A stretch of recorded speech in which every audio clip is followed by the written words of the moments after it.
नमस्कार, मी संदीप चव्हाण आणि आपण पाहताय टॉप न्यूज मराठी।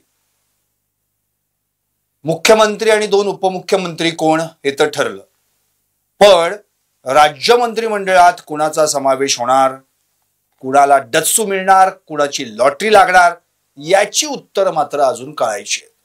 आणि कदाचित हे उत्तर उद्या नागपुरात मिळू शकतं आणि कोण मंत्रीपदी विराजमान होणार, कुणाला कोणतं खातं मिळणार याचं उत्तर मिळू शकतं। शिवसेना, राष्ट्रवादी आणि भाजप या तिघांनी मिळून उद्या कोणते चेहरे मंत्रिमंडळात असतील हे कदाचित ठरवलेलं असावं, शिक्कामोर्तब झालं असावं, पण महाराष्ट्रासमोर ते उद्या पहिल्यांदाच येण्याची शक्यता आहे। त्यामुळे आता उद्या नेमकं काय होणार, कोण मंत्रिमंडळात असणार आणि कोण मंत्रिमंडळातून बाहेर पडणार, 2023 चे चेहरे कोणते असतील किंवा ते घरी बसतील का, या सगळ्या प्रश्नांची उत्तर जाणून घेण्यासाठी आता माझ्या सोबत आहे संकेत आणि राजरत्न। हे दोघेही तुम्हाला या प्रत्येक पक्षातील संभाव्य चेहरे कोण असतील, कुणाला डच्चू दिला जाईल आणि कुणाची लॉटरी लागेल याची उत्तर देतील।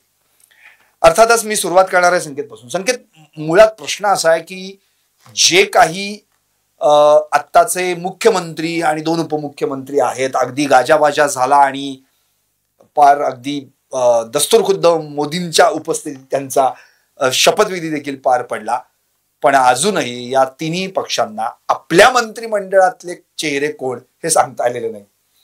तुम्ही आम्ही सगळी प्रसार माध्यम राजरत्न सगळ्यांच्या संभाव्य याद्या काढून काढून थकलो, पण यांची खरी यादी काय आहे ही काय कळायला मार्ग नाही। तर माझी फार इच्छा आहे संकेत की तू आणि राजरत्ननी जी काही R&D केलेली आहे त्या माध्यमातून आता कोणती नावं असतील ती आपण आपल्या प्रेक्षकांना सांगायला हरकत नाही। कदाचित उद्या तीच नावं असतील किंवा आणखी काहीतरी वेगळे चेहरे मिळतील। मला फक्त इतकंच सांगायचं, फक्त 2023चा मी फक्त आढावा घेणार आहे। एकनाथ शिंदे यांच्या मंत्रिमंडळामध्ये अजितदादा जेव्हा महायुतीत आले त्याच्यानंतर जो बदल झाला आणि जे मंत्रिमंडळ पुढे आलं त्याची फक्त आकडेवारी मी सांगणार आहे। अर्थात त्यावेळी देवेंद्र फडणवीस उपमुख्यमंत्री होते, अजितदादा उपमुख्यमंत्री होते आणि एकनाथ शिंदे मुख्यमंत्री होते। 26 कॅबिनेट मंत्री होते, त्यामध्ये 9 भाजप, 9 शिंदे गट आणि 8 अप म्हणजे अजित पवार गट। आता मला हा प्रश्न तुला संकेत विचारायचा आहे, यावेळी ही आकडेवारी थोडीशी वाढलेली असणार आहे, त्यामुळे धाकधूक पण वाढलेली असणार आहे। कोण असतील, भाजपचं काय सांगता येईल? भाजपमध्ये जर आपण पाहिलं तर भाजप हा अर्थातच महायुतीमधला सगळ्यात मोठा पक्ष ठरलेला आहे। मोठ्या भावाच्या भूमिकेमध्ये भाजप आहे, त्यामुळे भाजपामध्ये इच्छुकांची आणि मंत्रिपदी वर्णी लागावी अशी इच्छा असणारे अनेक आमदार आता आपल्याला पाहायला मिळत आहेत। प्रमुख जर आपण पाहिलं तर भाजप फार रिस्क घेईल असं वाटत नाही, अगदी 1-2 नावं जर आपण सोडली तर। मात्र भाजपाकडनं रवींद्र चव्हाण जे आता सार्वजनिक बांधकाम मंत्री होते, डोंबिवलीतनं ते विजयी होतात, त्यांच्या मंत्रिमंडळामध्ये वर्णी लागू शकते अशी साधारणतः शक्यता आहे। नितेश राणे जे कणकवली मतदारसंघातून 3ऱ्यांदा विजयी झालेले आहेत, 2014ला काँग्रेसकडनं, 2019 आणि 2024ला भारतीय जनता पक्षाकडनं ते आमदार झालेले आहेत। त्या नितेश राणेंनाही भाजप मंत्रिमंडळामध्ये संधी देईल असं बोललं जात आहे।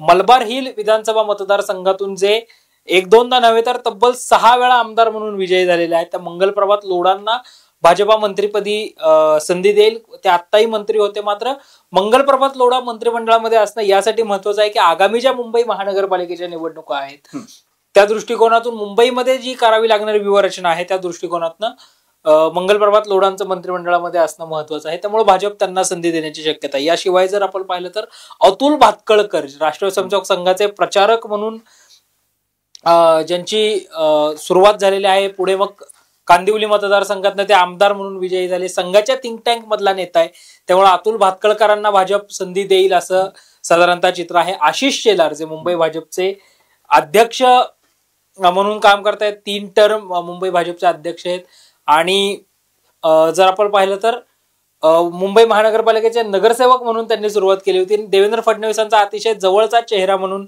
आशिष शेलारांची ओळख आहे, त्यांचं जे आहे ते मंत्रिमंडळामध्ये वर्णी लागेल। शिवेंद्र सिंहराजे भोसले जे सातारा विधानसभा मतदारसंघातनं 5 वेळा निवडून आलेले आहेत आणि राज्यातलं सर्वाधिक लीड घेऊन यावेळी शिवेंद्र सिंहराजे भोसले निवडून आलेले आहेत, त्यामुळे त्यांना एकदा पुन्हा संधी मिळण्याची शक्यता आहे।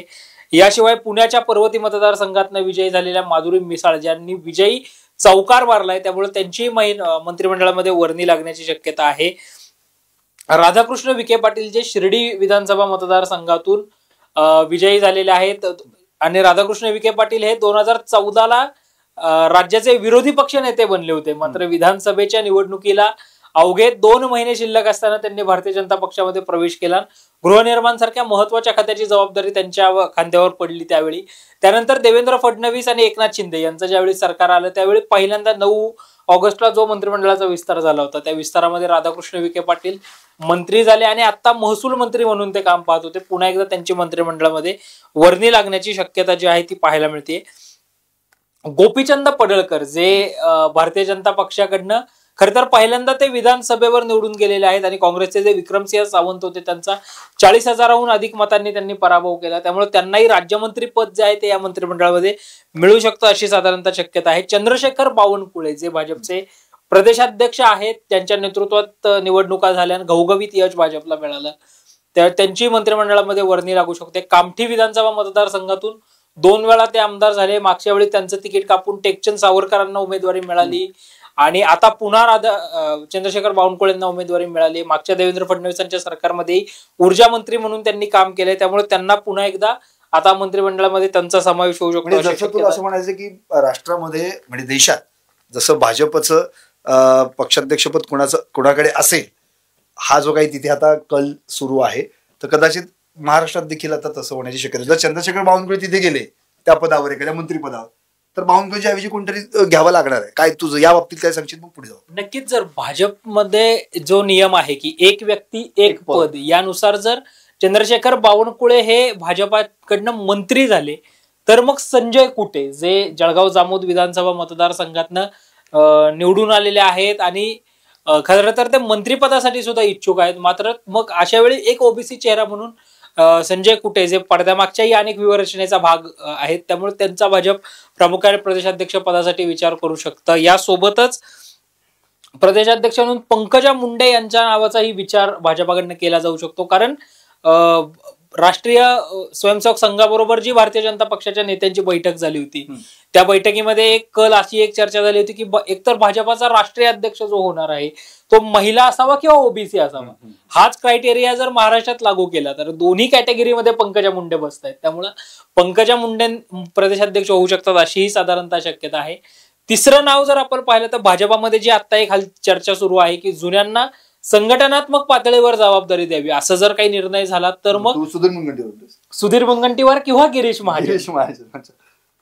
आणि जर या सोबतच जर आपण पाहिलं तर मराठा चेहरा जर भाजपने द्यायचं ठरवलं तर मग मात्र रावसाहेब पाटील दानवे यांना पुन्हा एकदा भाजपा प्रदेशाध्यक्ष पदाची संधी देऊ शकतं.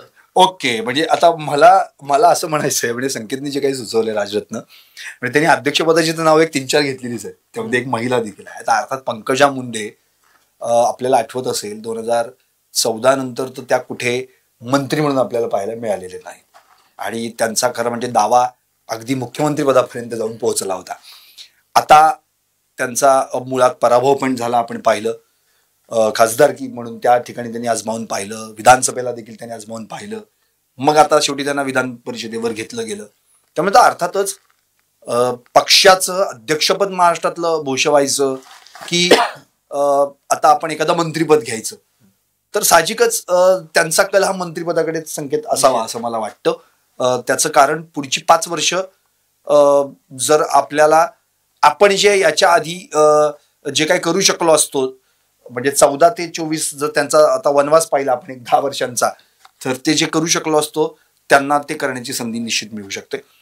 दुसरी गोष्ट संकेतने एक नाव घेतले राजरत्न ते अत्यंत महत्वाचं आहे. गिरीश महाजन म्हणजे संकटमोचक म्हणून आपण भाजपचं त्यांना म्हणतो. 5 वेळा जामनेरमधून अर्थात बरीचशी मंत्रिपद देखील त्यांनी आधी भूषवलेली आहेत आणि अशा माणसाकडे जर पक्षाध्यक्ष पद दिलं गेलं तर मला एक योग्य चेहरा हा वाटतो. त्याचं कारण की मंत्रिपद त्यांनी खूप भूषवलेलं आहे आतापर्यंत आणि मुनगंटीवारांनी ऑलरेडी पक्षाध्यक्षपद महाराष्ट्र प्रदेशाध्यक्षपद भूषवलेलं आहे. त्यामुळं गिरीश महाजन यांच्या नावाचा यावेळी मंत्रिपदाच्या ऐवजी जर प्रदेशाध्यक्षपदी विचार केला त्यांचा तर मला हे अगदी संयुक्तिक वाटेल. दुसरी गोष्ट तू संजय कुटे यांच्याबद्दल बोललास पण संजय कुटेंना मंत्रिपद मिळणं फार गरजेचं आहे आणि आतापर्यंत निवडून आले पण त्यांना मंत्रिपदी वर्णी त्यांची लागलेली नाही तर ती संधी कदाचित त्यांना मिळू शकते. दुसरी गोष्ट तू जे म्हणतोयस की पुण्यामध्ये म्हणजे अगदी त्यांनी पुण्यातलं एक महत्वाचं नाव घेतलं, माधुरी मिसाळ. आणि जर महिला म्हणून त्यांचा विचार केला, आपण अगदी जे खाली स्क्रोल चालवतो त्यामध्ये देखील त्यांचं नाव आपण घेतलंय, तर महिला म्हणून अगदी त्यांनी विजय चौकार मारलाय. आणि संकेत, माधुरी मिसाळ ह्या काही अगदी म्हणजे म्हणतो ना आपण की सहज लाटेत निवडून आलेत अशा काही नाहीयेत. त्यांनी प्रत्येक वेळी संघर्ष केलेला आहे आणि चांगल्या पद्धतीने लीड देखील दिलेला आहे. 14, 19, अगदी 24 आणि 9 पासून मध्ये आपण जर पाहिलं तर मला हेच वाटते की माधुरी मिसाळ यांची वर्णी यावेळी राज्यमंत्रीपदी न लागता कदाचित कॅबिनेट मंत्रीपदी पण लागू शकते, हो कदाचित, म्हणजे मी म्हणतो. दुसरी गोष्ट, तू एक नाव सांगितलं साताऱ्याचे शिवेंद्रसिंह राजे भोसले, हे अतिशय महत्वाचं नाव आहे. 5 वेळा निवडून येणं आणि नुसतं निवडून न येता यावेळी तर अक्षरशः सर्वात जास्त लीड घेऊन ते निवडून आले. त्यामुळे शिवेंद्रसिंह राजे भोसले, त्यांचे वडील देखील सहकार मंत्री राहिलेले आहेत, भाऊ स्वतः खासदार भाजपमधूनच आहेत, अर्थात श्रीमंत छत्रपती उदयनराजे भोसले. त्यामुळे त्यांचं नाव यावेळी निश्चितच कॅबिनेट मंत्रीपदी कदाचित असू शकेल. आता तू जे काही धक्कादायक काही मला सांगितलेस, तू या सगळ्या याच्यामध्ये चंद्रकांत दादा पाटलांबद्दल किंवा आणखी सुरेश खाडे, अतुल सावे यांची नावच तू जवळपास टाळलीस. त्यामुळं राजरत्न संकेतने यावेळी जरा थोडंसं नव्यांना संधी द्यावी असं विचार केलाय. कदाचित भाजपचं थिंक टँक आणि संकेत हे काही जुळतंय का तसं मी उद्या आपल्याला कळेल. मी आता तुझ्याकडे राजरत्न येणार आहे. शिवसेना किंवा राष्ट्रवादी, तुला कुठला पहिल्यांदा वाटेल त्या अनुषंगाने आपण चर्चा करू. कुठली घेऊयात असं तुला वाटतंय? शिवसेना घेऊयात. ओके, शिवसेना अर्थात एकनाथ शिंदेचे त्याचे जे मेन होते सर्वेसर्वा शिवसेनेचे, ते आता मुख्यमंत्रीपदावरून उपमुख्यमंत्रीपदी आलेले आहेत. त्यामुळे त्यांनाच एक पद कमी आलेलं आहे. परंतु तू इतरांना त्यांच्या बाबतीत त्यांच्या सगळ्या सवंगड्यांना तू काय पद देणार आहेस, मला हे तुझ्याकडनं जाणून घ्यायचंय. सांग बघू, शिवसेनेत काय परिस्थिती आहे, शिवसेनेत काय होऊ शकतं? शिवसेनेमध्ये बाबतीमध्ये जर आपण पाहिलं तर अर्थात एकनाथ शिंदे यांच्या नेतृत्वामध्ये निवडणुका लढवल्या गेल्या. महायुतीला स्पष्ट बहुमत मिळालं. तब्बल एकनाथ शिंदे यांच्या नेतृत्वामध्ये जर पाहिलं तर सर पहिल्यांदा 233 जागांचं यश जे आहे ते महायुतीला मिळालं आणि तब्बल 57 जागा ह्या शिंदेच्या शिवसेनेला मिळाल्या. त्यावेळी जर आपण पाहिलं तर 23 तारखेला निकाल जाहीर झाला आणि तब्बल मुख्यमंत्री पदाचा चेहरा ठरवण्यासाठी अर्थात मुख्यमंत्री पदाचा शपथविधी हा तब्बल 12 दिवसांनी म्हणजेच 5 डिसेंबर रोजी मुख्यमंत्री पदाचा शपथविधी पार पडला. आणि इच्छा नसताना जर आपण पाहिलं तर एकनाथ शिंदेची नाराजी अगदी स्पष्ट दिसत होती आणि अर्थात एकनाथ शिंदेना मुख्यमंत्री पदावर उपमुख्यमंत्री पदाची शपथ घ्यावी लागली. त्यांच्यासोबत अजित पवारांनी सुद्धा उपमुख्यमंत्री पदाची शपथ घेतली. परंतु एकनाथ शिंदेची मुख्य मागणी अशी आहे की आम्हाला गृहमंत्रीपद दिलं जावं, जे की मलाईदार खाती आहेत. जर आम्हाला मुख्यमंत्री पद मिळत नसेल तर आम्हाला गृह मंत्रालय द्यावं, त्याचबरोबर सार्वजनिक बांधकाम मंत्रालय द्यावं आणि नगर विकास खातं ही खाती द्यावीत, अशी एकनाथ शिंदेच्या शिवसेनेची मागणी आहे. आणि त्यामुळे कुठेतरी मंत्रिमंडळाचा विस्तार रखडलाय अशी चर्चा सुद्धा सुरू झालेली आहे. आणि एकंदरीत जर पाहिलं तर अर्थात कालपर्यंत बातम्या येत होत्या की दिल्लीतील पक्षश्रेष्ठींनी एकनाथ शिंदेकडे त्यांच्या मंत्रिपदासाठी जे इच्छुक आहेत त्यांची अंतिम यादी मागवलेली आहे आणि त्यामुळे कुठेतरी मंत्रिपदाचा विस्तार रखडला अशी चर्चा सुरू आहे. अर्थात एकनाथ शिंदेनी अजून ती लिस्ट पाठवली की नाहीये ते माहिती नाहीये. परंतु जर आपण पाहिलं तर आता नागपूरमध्ये चर्चा सुरू झाली की उद्या सायंकाळी 4 वाजता मंत्रिमंडळाचा विस्तार होऊ शकतो. आणि त्याच अनुषंगाने राज्याचे जे मुख्य सचिव आहेत त्यांनी बांधकाम खात्याला तसे आदेश दिलेले आहेत की मंत्र्यांसाठी जे 40 बंगले आहेत ते सज्ज ठेवावेत असे आदेश दिलेले आहेत. आणि त्याच अनुषंगाने उद्या मंत्रिमंडळाचा विस्तार होऊ शकतो. त्यामध्ये जर प्रामुख्याने जर आपण पाहिलं सर दादा भुसे जे की शिवसेनेचे महत्वाचे नेते आहेत त्या दादा भुसेंना संधी मिळू शकते. ज्यावेळी एकनाथ शिंदे कुठेतरी नाराज आहेत अशी चर्चा होती की ते उपमुख्यमंत्री पद स्वीकारण्यास इच्छुक नाहीत, त्यावेळी कुठेतरी दादा भुसे यांची चर्चा जी आहे ती उपमुख्यमंत्री पदासाठी होती. परंतु आता एकनाथ शिंदेनी मुख्यमंत्रीपद स्वीकारलेलं आहे त्यामुळे मंत्रिपदासाठी अर्थात दादा भुसेंचं नाव इच्छुक आहे. उदय सामंत हे सुद्धा अर्थात आपण पाहिलं तर दादा भुसे याआधी सार्वजनिक बांधकाम मंत्री होते, आता उदय सामंत हे उद्योग मंत्री होते आधीच्या मंत्रिमंडळामध्ये, त्यांची सुद्धा यावेळी वर्णी लागू शकते. शंभूराज देसाई याआधी जर आपण पाहिलं तर ते उत्पादन शुल्क मंत्री होते, त्यांची सुद्धा यावेळी मंत्रिमंडळामध्ये वर्णी लागू शकते. पाणी पुरवठा मंत्री जे याआधी शिंदेच्या मंत्रिमंडळामध्ये होत्या गुलाबराव पाटील यांची पुन्हा एकदा मंत्रिमंडळामध्ये वर्णी लागण्याची शक्यता आहे. अर्जुन खोतकर हे नवीन चेहरे आहेत, कारण याआधी जर पाहिलं तर अर्जुन खोतकर यांचा 2019च्या निवडणुकीमध्ये पराभव झालेला. अर्जुन खोतकर आणि रावसाहेब दानवे यांचं कधी पटलेलं नव्हतं, परंतु आता अर्जुन खोतकर हे विजयी झालेले आहेत. त्यामुळे अर्जुन खोतकर यांची मंत्रिमंडळामध्ये संधी लागण्याची शक्यता आहे. त्याचबरोबर भरत गोगावले ज्यांनी मंत्रिपदासाठी कोट शिवून ठेवून त्यांच्या त्या कोटाला आता 3 वर्ष पूर्ण होत आलेले आहेत, त्यामुळे त्यांची कुठेतरी मंत्रिपदाची तो अगदी कडक आणि इस्त्री मारून कडक केला गेला. त्यामुळे हा कोट आता इस्त्री मारलेला कडक कोट आता तो 3 वर्षांनी परिधान करून मंत्रिपदाची शपथ घेणार का, आणि निश्चितपणे ते मंत्रिपदाची शपथ घेतील असं वाटतंय. कारण त्यांचा वनवास एकनाथ शिंदेनी खरं तर आपण पाहिलं तर त्यांना एसटी महामंडळाचं अध्यक्षपद दिलेलं होतं.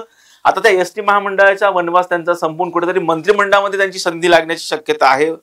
त्याचबरोबर संजय शिरसाट, जे की ज्यावेळी शिंदेंनी बंड केलं त्यावेळेस एका बाजूला ठाकरेंकडून अर्थात आपण संजय राऊत हे लढत होते प्रवक्ते म्हणून, तर दुसऱ्या बाजूला शिंदेकडून संजय शिरसाट लढत होते. त्यामुळे कुठेतरी संजय शिरसाट यांची सुद्धा वर्णी लागू शकते. आशिष जयस्वाल जे आहेत त्यांची सुद्धा मंत्रिमंडळामध्ये वर्णी लागू शकते. प्रताप सरनाईक जे आहेत ते सुद्धा मंत्रिपदासाठी त्यांची वर्णी लागू शकते. प्रकाश सुर्वे जे असतील ते सुद्धा इच्छुक आहेत, कारण या आधी ज्यांना संधी मिळालेली नाही असे चेहरे यावेळी शिंदे अशा चेहऱ्यांना संधी देऊ शकतात. त्याचबरोबर योगेश कदम जे की रामदास कदम यांचे चिरंजीव आहेत, त्या योगेश कदमांना सुद्धा संधी मिळू शकते. त्याबरोबर प्रकाश आंबेडकर यांची सुद्धा वर्णी लागू शकते. यामध्ये जर आपण पाहिलं तर शिंदेनी यावेळी असा फॉर्म्युला ठरवलेला आहे सर, अशी चर्चा आहे की अडीच वर्ष जी मंत्रिपद आहेत ती वाटून देणार आहेत. कारण जास्तीत जास्त ज्यावेळी शिंदेनी बंड केलं होतं तेव्हा सर्वांना सांगितलं होतं की मंत्रिपदाची आश्वासनं दिलेली होती, परंतु आश्वासनांची पूर्तता त्यांना करता आली नव्हती. त्याचं महत्वाचं कारण म्हणजे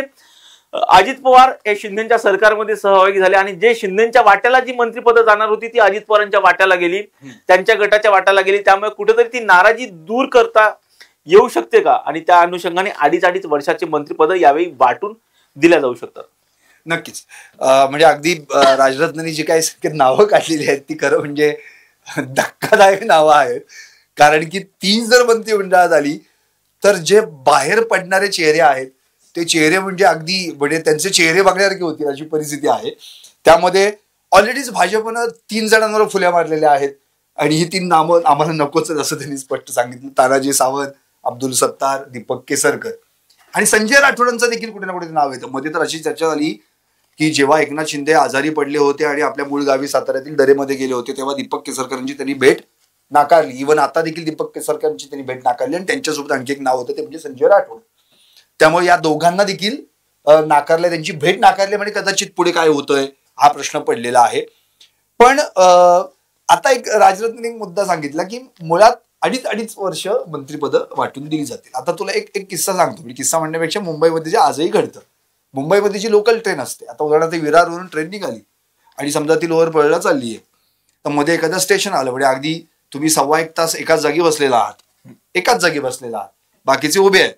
समजा एखादा कल्याण स्टेशनला चढला किंवा आणखी कुठल्या दुसऱ्या स्टेशनवरून त्या दरम्यानच्या एखाद्यात चढला, तर तो स्टेशनला चढल्यानंतर जो विरार पासून इथपर्यंत बसून आलेला आहे त्याला आल्यालाच म्हणतो स्टँड अप. म्हणजे काय करायचंय, आता तू उभं राहायचं आणि मी बसायचं. म्हणजे तू निम्मा बसला, आता मी निम्म बसणार. तसंच तुला असं म्हणायचं का की 2.5 वर्ष मुख्यमंत्री पद म्हणजे आता समजा उदाहरणार्थ इथे उदय सामंत बसलेले आहेत, 2.5 वर्ष झाली, मग कोणतरी येणारे म्हणणार स्टँड अप, आता तू उभं राहायचं मी बसणार. म्हणजे लोकल ट्रेन झाली की काय शिंदेची असा प्रश्न पडलेला आहे एकनाथ शिंदेची.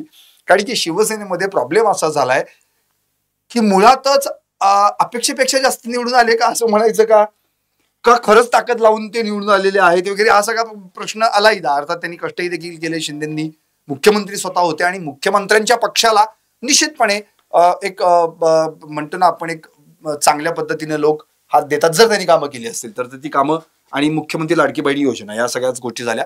आता तू जे सांगितलंस त्यात एकाही लाडक्या बहिणीचं नाव कुठे मला दिसलेलं नाहीये, पण त्यामध्ये कुठली तरी लाडकी बहीण शिवसेनेला त्यामध्ये समाविष्ट करावी लागणार आहे. अर्थात मंजुळा गावी त्यांचं पण नाव कुठे ना कुठेतरी पुढे येतंय. त्यामुळे या सगळ्याच गोष्टी आहेत. आणखी एक महत्वाचा मुद्दा तू जो मांडलास तो म्हणजे संजय शिरसाट. त्यांचं तुला सांगतो, संजय शिरसाटांचं आता पाचीपोट तुपात आहेत. कसं, छत्रपती संभाजीनगर, संदीपान भुमरे हे ऑलरेडी निवडून आले, खासदार झाले. त्यामुळे त्यांचं जे फलोत्पादन आणि रोजगार हमी योजना हे जे मंत्रिपद होतं ते मंत्रिपद निश्चितपणे संजय शिरसाटांकडे जाऊ शकतं. आणि दुसरी गोष्ट त्यांचे जे म्हणजे त्यांचे सुपुत्र विलास भुमरे ते जे काही पहिल्यांदाच निवडून आले त्यामुळे त्यांना मंत्रिपद मिळणार नाही, पण मग तिथे संजय शिरसाटांचं क्लिअर होऊ शकतं. दुसरी गोष्ट, तुझा तर छान कोट घातलाय तसाच कोट 3 वर्षापासून भरत गोगावलेंनी देखील शिवून ठेवलेला आहे. आता त्यांना आधीच एसटीत बसवले, आता त्यांनी एसटीत नाही बसायचे, त्यांना थेट मंत्रिमंडळाच्या खुर्चीत बसायचे. तेव्हा हा सगळा प्रवास जर करायचा असेल, मग 2.5 वर्ष तुम्ही त्यांना बसून परत एसटीत पाठवणार का? हे सगळं जर करायचं असेल तर खरी कसरत मला तर असं वाटतंय राष्ट्रवादी आणि भाजपपेक्षा शिवसेनेमध्ये जास्त आहे. आणि शिवसेनेच्या वाट्याला जर पाहिलं तर अगदी 12च मंत्रीपद येत आहेत. तेव्हा आता काय करणार शिवसेना याची उत्तर आपल्याला उद्याच मिळू शकतील. आता राहिला शेवटचा पक्ष, अर्थात मी जो म्हणतोय तो म्हणजे राष्ट्रवादी. पण एक राजरत्नाच्या सोबत त्यांनी काढलेली नावं अतिशय म्हणजे मला योग्य वाटत आहेत. पण एक नाव मी फक्त एक ऍड करतो, त्यांना विसरून चालणार नाही, यड्रावकर म्हणून. भले ते शिवसेनेशी नसले तरी पाठिंबा देणारे एकमेव पक्ष अपक्ष म्हणून ते होते, तर कदाचित त्यांची पण वर्णी लागण्याची शक्यता आहे असं मला वाटतं. राजू ओके, आता आपण संकेतकडे वळत. संकेत, राष्ट्रवादी काय सांगता येईल राष्ट्रवादी बद्दल? कारण की असा पक्ष की ज्या पक्षाचे खासदार निवडून येण्याची मोतात होती, आज त्यांचे 41 आमदार निवडून आलेले आहेत. नुसते निवडून नाही आलेत, चांगल्या पद्धतीने चांगल्या फरकाने निवडून आलेले आहेत. आणि ज्यांना पाडा असं म्हटलं गेलं होतं, गद्दार गद्दार पाडा पाडा पाडा, तेच चांगल्या मताने निवडून आलेले आहेत. त्यामुळे आता मला हा प्रश्न पडलाय संकेत की तू दादांकडनं कोणती नावं असू शकतील असा याचा खुलासा तू करशील? पहिलं नाव तर अजित पवारांकडनं आपण पाहिलं तर छगन भुजबळ यांचं आहे. अजित पवारांच्या राष्ट्रवादी काँग्रेस पक्षाचे ज्येष्ठ नेते आणि मनोज जरांगे पाटलांपासून शरद पवारांपर्यंत अनेक दिग्गज नेत्यांनी छगन भुजबळांना पराभूत करण्यासाठी व्यूहरचना आखली. मात्र चांगल्या मताधिक्याने छगन भुजबळ एवढ्यातनं निवडून आलेले आहेत, त्यामुळे ते अर्थातच मंत्री असतील. आदिती तटकरे ज्यांच्या नेतृत्वामध्ये ज्या महिला बालविकास मंत्री असताना लाडकी बहीण सारखी महत्वाकांक्षी योजना आली, त्या राष्ट्रवादीच्या लाडकी बहीण आदिती तटकरे या मंत्रिमंडळामध्ये असू शकतात आणि त्या असतील अशी आत्ताची तरी चर्चा आहे. धनंजय मुंडे जे कृषी मंत्री राहिलेले आहेत, अगोदरही महाविकास आघाडी सरकारमध्ये सामाजिक न्याय आणि विशेष सहाय्य खात्याचे मंत्री म्हणून त्यांनी काम केलंय, त्यांची पुन्हा एकदा मंत्रिमंडळामध्ये वर्णी लागेल. याशिवाय नरहरी झिरवाळ जे विधानसभेचे उपाध्यक्ष म्हणून त्यांनी तिथे काम केलेलं आहे, दिंडोरी मतदारसंघात ते निवडून येतात, त्यामुळं त्यांनाही अजित पवार मंत्रिपदाची संधी देतील अशी शक्यता आहे. याशिवाय जर आपण पाहिलं तर नवीन चेहऱ्यांचा जर आपण विचार केला तर देवळाली विधानसभा मतदारसंघातून ज्या दुसऱ्यांदा निवडून आलेल्या आहेत त्या सरोज आहिरे यांनाही अजित पवारांच्या राष्ट्रवादीकडून संधी मिळू शकते, त्या राज्यमंत्री होतील अशी शक्यता आहे. सनाम मलिक ज्या अणुशक्ती नगरमधून निवडून आलेल्या आहेत, मुस्लिम मतदारांना आपल्याकडे आकर्षित करण्यासाठी अजित पवारांच्या राष्ट्रवादीकडून सना मलिक यांनाही राज्यमंत्री केलं जाऊ शकतं, कारण त्या पहिल्यांदाच अणुशक्ती नगर मतदारसंघात निवडून आलेले आहेत. याशिवाय संजय बनसोडे जे आता क्रीडा मंत्री होते, त्यांची पुन्हा एकदा मंत्रिमंडळामध्ये वर्णी लागेल अशी शक्यता आहे. अनिल पाटील जे आत्ताही मदत व पुनर्वसन मंत्री होते, त्यांची मंत्रिमंडळामध्ये वर्णी लागेल अशी शक्यता आहे. याशिवाय वाई महाबळेश्वर खंडाळा मतदारसंघातून ज्यांनी हॅट्रिक केलेली आहे त्या मकरंदाबा पाटलांनाही मंत्रिपदाची संधी अजित पवारांच्या राष्ट्रवादीकडून मिळू शकते. पश्चिम महाराष्ट्रामध्ये पक्षाची ताकद वाढवण्यासाठी मकरंद पाटलांना मंत्रिपद दिल्याचा फायदा होऊ शकतो अशी एक शक्यता आहे. या नावांबरोबरच जर आपण पाहिलं तर हसन मुश्रीफ जे आत्ताही मंत्री होते त्यांना राष्ट्रवादी पुन्हा संधी देईल अशी शक्यता वाटते. एक बातमी किंवा एक चर्चा जी होतीये की दिलीप वळसे पाटील यावेळी प्रकृतीच्या कारणास्तव मंत्रिपद स्वीकारणार नाहीत, मग त्यांच्या जागी अजित पवारांच्या राष्ट्रवादीकडून माणिकराव कोकाटे जे सिन्नर मतदारसंघातनं दुसऱ्यांदा निवडून आलेले आहेत त्यांचा प्रामुख्याने विचार केला जाऊ शकतो. यस, नक्कीच. म्हणजे संकेतीची नावं घेतली ती म्हणजे निश्चितपणे त्या नावांची चर्चा आहे आणि तू योग्य नावांची निवड केलेली आहेस. अणुशक्तीनगरमध्ये दादानी खूपच मोठी शक्ती लावली आणि अर्थात नुसती अणु रेणून मिळून शक्ती नाही, खूप मोठी शक्ती लावली आणि त्याचा फायदा निश्चित त्यांना झालेला आहे. नरहरी झिरवळ अर्थात हे आपण जर पाहिलं तर मुळात राष्ट्रवादीशी एकनिष्ठ असलेले, नंतर ते अजितदादांसोबत गेले आणि आपल्याला आठवत असेल तेव्हा तुम्हाला आठवत असेल राष्ट्रवादी फुटल्यानंतर नरहरी झिरवळांची भूमिका आणि राष्ट्रवादी फुटायच्या आधीची नरहरी झिरवळांची भूमिका, या सगळ्याच गोष्टी आहेत.